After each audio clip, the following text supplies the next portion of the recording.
Hey class, I hope all is well. Welcome to our first lecture. Really great job on week one as far as introducing yourself. It really gave me a good opportunity to get to know you guys. Again, this is an online class, so typically we'd be meeting in person. I get to have a really beautiful conversation with each of you, but because we're online and these are going to be pre-recorded lectures, we unfortunately we just don't have the same person-to-person interaction that I'm used to having that I really enjoy. Not to say we're not going to enjoy this class together. We're going to learn from each other, and it's going to be a really good opportunity for everybody. So this is going to be chapter one. So this is just the very intro. So here we go. And I'm also, well, I'll talk about that in a second. Okay. So we're going to examine who you are right now. You wear many hats. First off, you're a human being. You're somebody's son or daughter. You're somebody's maybe brother or sister. Maybe you're someone's teammate. Maybe you're someone's classmate. You're somebody's best friend. Maybe you're somebody's uncle. So you're not just one person, right? You are one person, but you have many descriptions of yourself. And I think that's important too when we talk about this class because we're going to examine all those things. But I also think it's important for someone like me to realize that during this time, this stressful time, uh, I need to kind of maybe take a step back or two sometimes and reevaluate things. So if I notice that the class is struggling a bit in some areas, maybe I need to focus more on those or speed up in other areas. You're not just a college student. Maybe you're also a high school student. Maybe again, you're someone in sports or you volunteer somewhere or something like that. So that's what's kind of nice about this class. You get to log on when it's most convenient for you. Sometimes I'll have students log on 1 or 2 in the morning. Do I suggest that? Unless that's really the only time you can do it, but it does happen. Also be self-aware of who you are. And sometimes that's hard to see because you can't see yourself on a different lens, right? But we're going to be talking about, being more self-aware and understanding yourself a little bit better. We're going to talk about the jobs and careers and how they're no longer picked due to where you live or the proximity of how close you are to them, especially in today's digital age. You could be, in a different country doing a job. And then self-concept, which is a person and how you see yourself. And I'm hoping you watched the first two videos before this. The first one is going to be Super Self, which is his last name, which is a really cool last name. He strongly believes that we all have different abilities, different interests, different personalities. And I do believe this as well. The reason why I believe this is because, there's 7 billion people on this planet, and we might be the same type of culture, religion, sexuality, etc., but we're all going to be different. We're all going to perceive things differently. So even if I had a twin or, my wife is a twin, she has a twin brother, he loves cars. She doesn't care about cars, but she cares about other things and he could care less. So the different interests are totally there. But if you really think about it, they're brought up in the same household. So you would think they're going to be exactly the same, but they're not. And then different jobs and careers, you need different personalities to do them. There's some jobs and careers that I know I'm not made for, and there's certain things that I actually absolutely love doing. So it's definitely something to keep in mind. Again, hopefully you watch the video of him. Also, I'm going to stress this again. It's super self is how you see yourself. So you might want to hold on to that one for the quiz. It's how you see yourself with super when you take the quiz after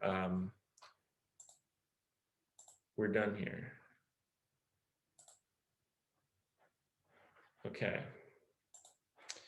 Let me do one thing real quick. I want to make sure I'm recording. Okay, good. That would have sucked. Okay. So next slide. So we're going to talk about a little bit of the culture and how we kind of came to be. So, 50, 60,000 years ago, I don't know if you've seen year one, I think it's hilarious, but Our job was to hunt or gather, right? We needed to hunt to get food, and then we needed to gather to get like berries or other nutritional things, maybe medicine, etc. So if you weren't hunting, you're probably gathering. And we're nomadic, which means we, as a herd of buffalo or whatever we're hunting moved or they migrated, we had to follow them or we would starve to death, right? There's seasons that snowed. Um, but as things got as our population grew, we were able to do more things. Okay, there's 100 people in our tribe or whatever it is. We really only need 15 hunters.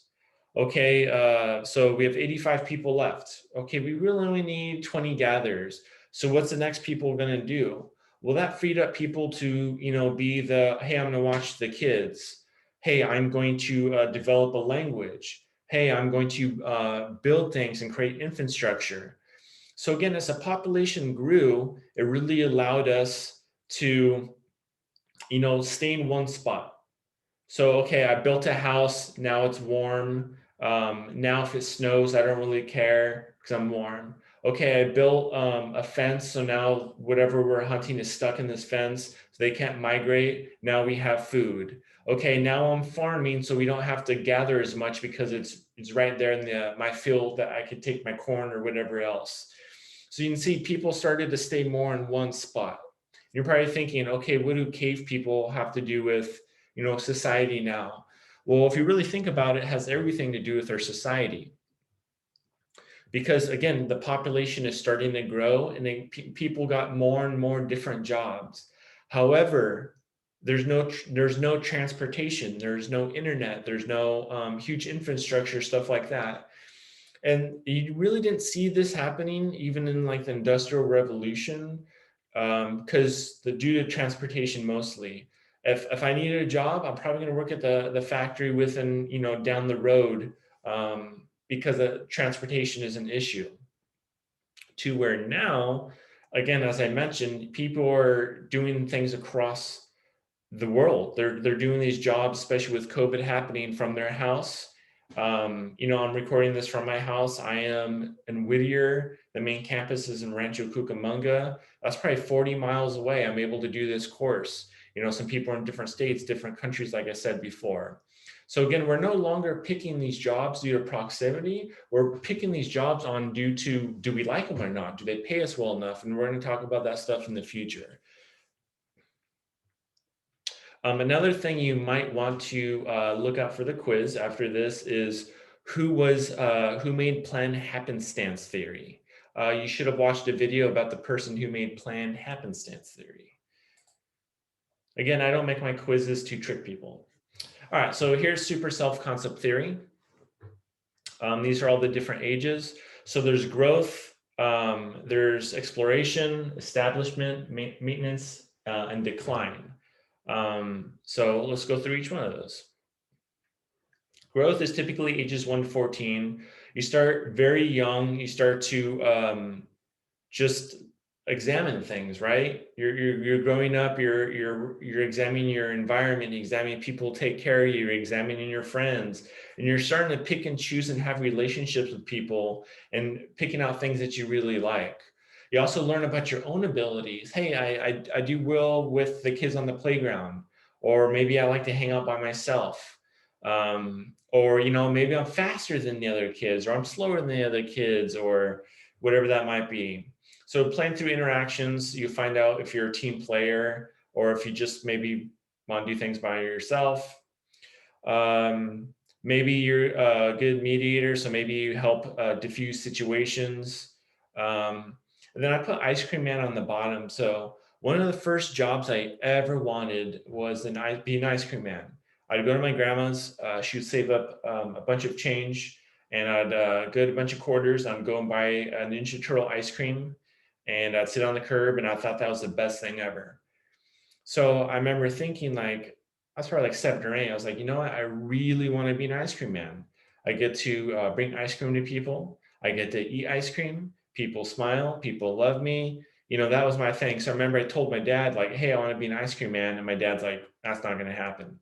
Of course, I was heartbroken. Eventually got over it, even though I'm still talking about it years and years later. So exploration stage, so it's 15 to 24. So you start really thinking about the job. Maybe you're a freshman, sophomore in high school. And they're starting to bug you like, hey, what are you gonna do after high school? And you're like, I don't know, I'm just trying to figure things out now. But you might see something on TV, you might talk to a friend or a relative or a parent, or watch something on YouTube that says, you know what, that might actually I might actually like to do that. So you're a young adult and you're really starting to figure out things that you might want to do. And you're going to start getting the jobs, the careers, the education, the training that you need.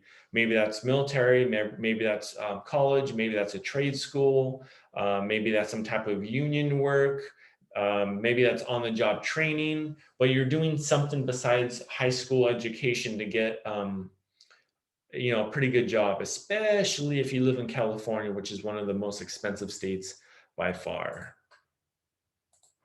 Let me click something real quick. Another thing, since we're going over these stages, you might want to know which ones are in order for the quiz. So maybe pause this video and write it down. All right, next one.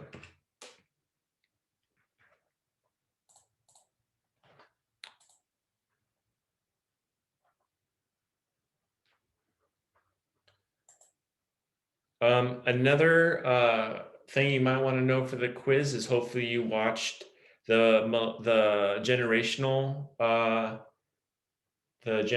video. I'm sorry, my brain's like gone. You might want to know about the workforce and who lives to work. All right, so back to the slides. Establishment stage, 25 to 44. Great, you got your college degree or certification, you're on the job training, whatever, and you're starting to learn work and learn who you are again. You have this different role in society, maybe different role in your life. Maybe you're a parent now, or something like that, or maybe there's a tragedy and you've had to change who you are. You're also setting a foundation of maybe savings, living situation. Maybe you bought your first house. You're starting to invest in your retirement, and we're going to talk a lot about retirement in the future. Again, maybe you're starting a family. So this looks completely different than it did, 10, 11 years ago. Now, are these strict? Like, okay, I'm 24, I'm stuck in this stage. Now I'm 25, I'm stuck in this. Absolutely not. It's going to be fluid. It's going to depend on a lot of different things and where you're at in life. And that's perfectly okay.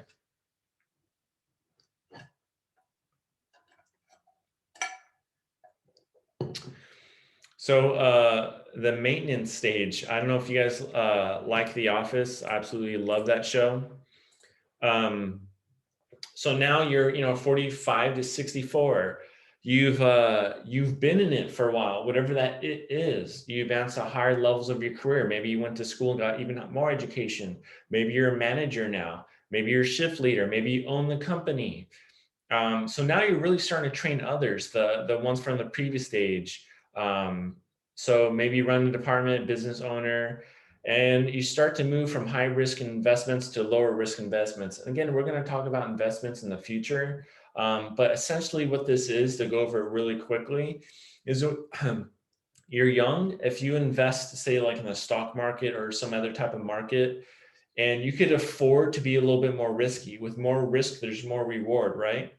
So maybe you put $1,000 towards something that's risky and it doesn't go well and you lose your $1,000. Okay, well, I'm 24 years old. I could definitely get that money back. That's not an issue. Opposed to, hey, I'm 60 something. I'm going to retire in the next couple of years. I really don't want to risk my retirement. So I'm going to put very, very low risk. So instead of growing at maybe 12% a year, it's only growing at maybe 3% a year. But guess what? I'm not going to lose out on money. So it's still growing.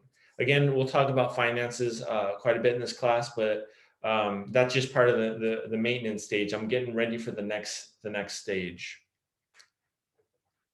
And also know the difference between on-the-job training or career training for the quiz. So this is kind of where you start to decline a little bit. As you know, we get older, we're not as quick as we used to be, where our body changes, etc. And also our mind changes because again, we're getting ready to retire. So you start to focus on other things besides work. Maybe for the first 60 years of your life, that's really how you defined yourself, is through your work. My dad is totally guilty of this. If you ever ask my dad what he is, the first thing he says is a counselor. I'm sorry, that's me. The first thing he says is engineer. So now that he's getting ready to retire, he really wants to start volunteering more at the hospital my grandpa was in. Maybe get hobbies. You start to travel more, and also you have more money and you have more time, right? So this is just a different. You're starting to shift away from work, but hopefully you did the right things and the right steps to now that you had the retirement, the house, maybe the house is paid off, whatever. If you don't want a house, that's cool. I'm just saying, like in general, I don't want you to feel that you're bracketed and you have to be specific.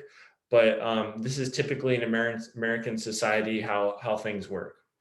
You don't have to go into the same. Again, we already, went through this video. So now we're going to start talking about jobs and versus careers. Again, think about the quiz. What's the difference between a job and a career? Typically in a class settings, we meet, twice a week for an hour and a half, and we do a lot of group work. So we'll go ahead and skip this because we're not in there. So job and career. So I am in high school or in college or a young adult, and I need a job. Why do I need a job? Well, maybe you just need full-time or part-time. You have the hours and you need some type of money. So it's quick. I need money. I need to get a job. Boom, done. It's a short-term pursuit. Often does not require special skill or training. Think about that for the quiz. You show up, and a lot of times you're like, hey, this is how you use the popcorn machine if I work at the movie theaters. This is how you rip off the ticket stubs to let people inside the movie theater. This is how you use the cash register. Something like that. Rewards are most likely going to be your wage or salary. So you might hate what you do. I delivered pizzas for a while and I absolutely hated it. And then someone gave me a $30 tip for a $20 pizza and I loved it. So again, it's a short-term reward. Relates a single period of your life with that single employer. So, hey, I need a job this year. Okay, got a job next year. Okay, I'm doing something else. I don't need that job anymore. It's very short term. When it comes to career, it's an occupation, it's a professional thing to where maybe you went to school or had to get some type of certificate. If someone wants to be a pilot to fly a plane, they're not going to be like, okay, you're hired as a pilot. Come on, and we'll teach you how to fly as you fly. These 100 people in this big old plane. It's not going to happen. You're going to have to do thousands of hours of training to get certified to become a pilot. So it's a long-term pursuit. Okay, if I stay in school for say 3 years to become a pilot, or 18 months, or whatever it is, long term, I'm going to make much more money than I would at the short-term job. Again, often requires special skill or training. Maybe it's a passion of yours. I know helping people is always a passion of mine, so I knew I want to become a counselor. So it's absolutely a passion of mine. Rewards could include salary, pension, healthcare, bonuses, car allowance, holiday, which is just times off. I don't. The English typically say holiday instead of vacation.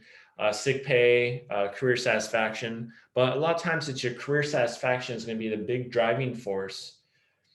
And it could span multiple jobs across multiple employers. Again, I'm a high school counselor, but also I teach at a college. So again, it's two different jobs I'm able to do with my degree. So again, if you want to like screenshot that or whatever for the quiz, you totally can. So what we could do now is, you're new to this class, is, what subject in school do you like the most and least? So it's a simple question, but it's something to definitely think about. So, for me, I always hated history and math, which is weird because I absolutely love history and I thought about getting my master's in history at one point, but this is me back then. What magazines do you read, if people even read those anymore? What kind of music do you listen to? Is there art, theater? What movies do you like? What YouTube channels do you watch? I know it's popular. Who do you subscribe to on YouTube? These are all things that you really want to ask yourself as we start looking into getting you guys a career and focus on that stuff. What do you like to do to have fun? How have you spent your free time? So for me personally, I love to hike. I'll surf. I'm very outdoorsy. So one of the things I think I often think about doing is doing surf therapy, where we go out, we surf the whole day, and then after we come back and we have like a group setting to where we talk about whatever's going on in our life. But being in the open water, at least to me, is very therapeutic. So that's something that I'm interested in. So what jobs do you, if you had, including volunteer work, would you like to do the most and the least? So maybe volunteer, maybe sometimes at some point they make you take out the trash. And you're like, I absolutely hate doing that. But I love that I get to, help elderly, or maybe you work at an animal kennel and you love to hang out with the dogs and the cats, but you hate picking up their poop or throw up, or, whatever else that might be.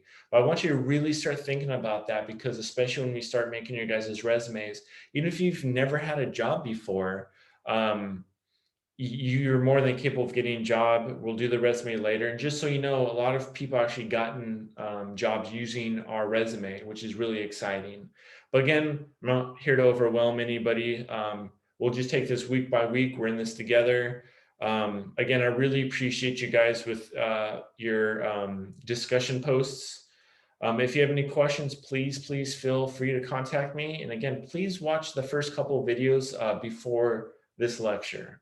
And take your time on the quiz. It's not timed, but if you take too long, you'll probably think you're left and it'll probably log you out. But if you have any issues, please let me know. I look forward to hearing from you guys. I'll talk to you soon. Bye.